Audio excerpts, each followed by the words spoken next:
आपने ये हेडलाइन जरूर देखी होंगी। FIIs ने आज 4000 करोड़ सेल किया, DIIs नेट बायर्स रहे। लेकिन ये FII कौन है, DII कौन है और इनके डिसीजन से मार्केट क्यों रिएक्ट करता है? जब आप मार्केट में पार्टिसिपेट करते हैं, आप अकेले नहीं होते। आपके साथ कई और टाइप्स के मार्केट पार्टिसिपेंट्स हैं। हर एक का कैपिटल अलग, अप्रोच अलग और टाइम फ्रेम अलग। इन पार्टिसिपेंट्स को जाने बिना मार्केट की मूवमेंट्स को समझना अधूरा रह जाता है। In this video, let's understand market participants in detail.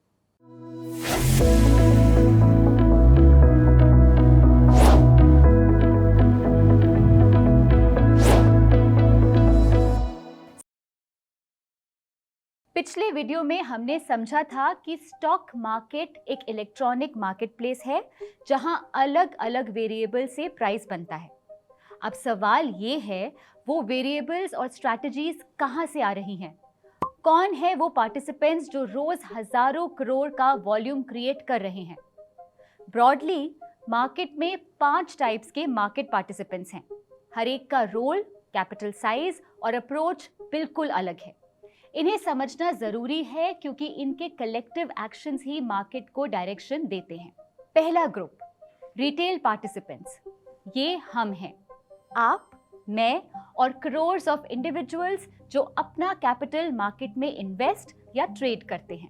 Account size कुछ हजार से लेकर कुछ करोड़ तक हो सकता है। इंडिया में टोटल डीमैट अकाउंट्स का नंबर 21.59 करोड़ से ज्यादा हो चुका है एज ऑफ दिसंबर 2025। इसमें से एक्टिवली ट्रेडिंग करने वाले अकाउंट्स अराउंड 4.5 करोड़ हैं।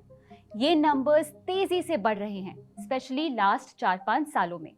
लेकिन वॉल्यूम के मामले में कैश मार्केट में रिटेल का शेयर रफली 8 से 10% के आसपास रहता है। इसका मतलब ये नहीं कि रिटेल पार्टिसिपेंट्स का रोल छोटा है। डेरिवेटिव सेगमेंट में रिटेल पार्टिसिपेशन सिग्निफिकेंटली ज्यादा है, लेकिन ये समझना जरूरी है कि कैपिटल के मामले में दूसरे मार्केट पार्टिसिपेंट्स का स्केल बहुत बड़ा है। दूसरा group, DIIs, domestic institutional investors. इसमें आते हैं mutual fund companies, insurance companies और पेंशन फंड्स। ये इंस्टीट्यूशंस पब्लिक का पैसा पूल करके मार्केट में इन्वेस्ट करती है। एक एग्जाम्पल से समझते हैं। एक AMC यानी कि एसेट मैनेजमेंट कंपनी जैसे कोई रजिस्टर्ड म्यूचुअल फंड कंपनी एक equity mutual fund scheme launch करती है। लोग उस स्कीम में इन्वेस्ट करते हैं। कई लोग SIP के थ्रू मंथली कंट्रीब्यूशन करते हैं। जब उस स्कीम का कॉर्पस बड़ा हो जाता है, फंड मैनेजर उस पूल्ड कैपिटल को इंडियन स्टॉक्स में एलोकेट करता है स्कीम के मैंडेट के अकॉर्डिंग। जितने लोग उस स्कीम में इन्वेस्टेड हैं, सबके पूल्ड कैपिटल एक DII की तरह मार्केट में एक्टिव हो जाता है। जो DIIs इक्विटी मार्केट्स में एक्टिव हैं, उनके कलेक्टिव एक्शंस मार्केट मूवमेंट पे सिग्निफिकेंट इम्पैक्ट डालते हैं। ये DIIs typically long term oriented होते हैं। एक स्टॉक में क्रोर्स के वॉल्यूम में बाय करते हैं। इसीलिए न्यूज में आपको ये हेडलाइंस दिखते हैं, जैसे DIIs ने आज 2500 करोड़ की नेट बाइंग की या DIIs नेट सेलर्स रहे 1800 करोड़ के। ये डेटा रोज सुबह NSE की वेबसाइट पे अवेलेबल होता है और मार्केट के ब्रॉडर सेंटिमेंट को समझने में मदद करता है। तीसरा ग्रुप, FIIs, जो अब ऑफिशियली FPIs भी कहलाते हैं, यानी फॉरेन पोर्टफोलियो इन्वेस्टर्स।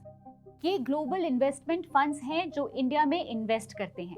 FPIs का इम्पैक्ट इंडियन मार्केट पे सिग्निफिकेंट होता है। जब FPIs कंसिस्टेंटली बाय करते हैं, मार्केट में लिक्विडिटी आती है और सेंटिमेंट पॉजिटिव रहता है। जब ये सस्टेन्ड सेलिंग करते हैं तो मार्केट पे प्रेशर दिखता है। लेकिन यहाँ एक जरूरी पॉइंट है, FPIs के डिसीजन सिर्फ इंडियन फैक्टर से नहीं, ग्लोबल फैक्टर से भी ड्रिवन होते हैं। Global interest rate decisions, dollar index की मूवमेंट, ग्लोबल रिस्क एपेटाइट। अगर ग्लोबली कुछ सिग्निफिकेंट हो रहा है तो उसका इम्पैक्ट इंडियन मार्केट्स पे FPI फ्लोस के थ्रू दिख सकता है। रोज सुबह मार्केट खुलने से पहले प्रीवियस डे का FPI और DII डेटा चेक करना एक इन्फॉर्म्ड हैबिट है। इससे आपको पता चलता है कि इंस्टीट्यूशनल मनी किस डायरेक्शन में फ्लो हो रही है। चौथा ग्रुप, HNIs, यानी हाई नेटवर्थ इंडिविजुअल्स। ये इंडिविजुअल मार्केट पार्टिसिपेंट्स हैं जिनके पास सिग्निफिकेंट कैपिटल है।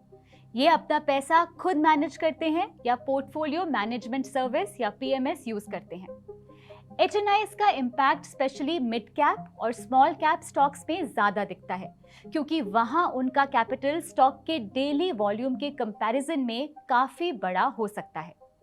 एक बड़ा HNI ऑर्डर मिड कैप या स्मॉल कैप स्टॉक के प्राइस को नोटिसेबली मूव कर सकता है, जो लार्ज कैप्स में जनरली नहीं होता।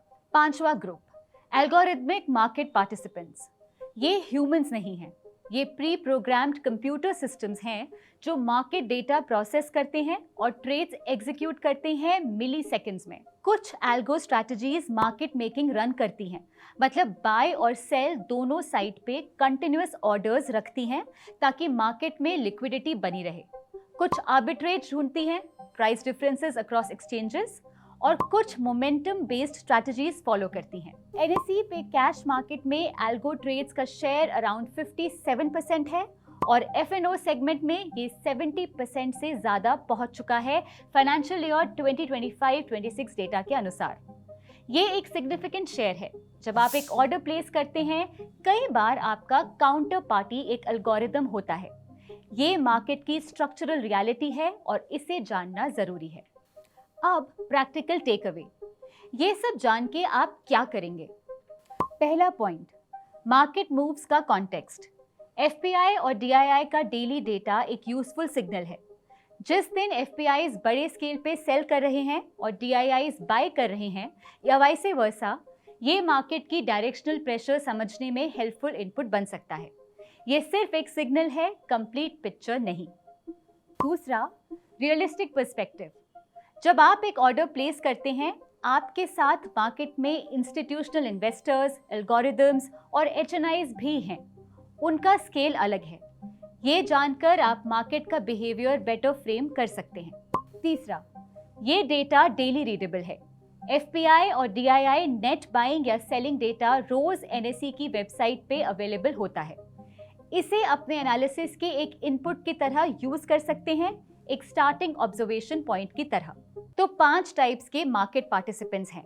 रिटेल इंडिविजुअल्स, DIIs जैसे mutual funds, insurance, pensions, FPIs जैसे ग्लोबल फंड्स, HNIs और एल्गोरिथमिक सिस्टम्स।